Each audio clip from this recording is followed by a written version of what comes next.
I wrote the foreword to this book.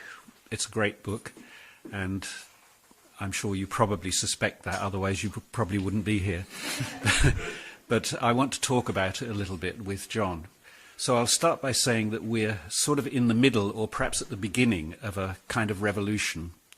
And that's a revolution in how we think about ourselves and our relationships to other people and our relationships to the planet and even our relationships to our own selves. When I talk about this revolution, what I'm really talking about is a sort of reassessment of what it means to be a human being, how we relate to other human beings, to ourselves, to governance, the idea of governance, to the environment.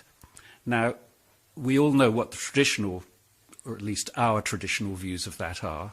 We related to the environment by extracting as much from it as we could and thinking that that was wonderful. You know, we were making progress. We were building a new world.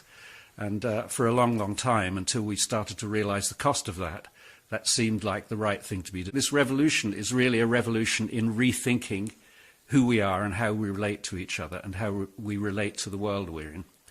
Governance is another way in which I think we're changing our minds. We inherited an idea that we sort of elected governments and they did things for us. They sorted things out. It became progressively clearer that this wasn't what was happening.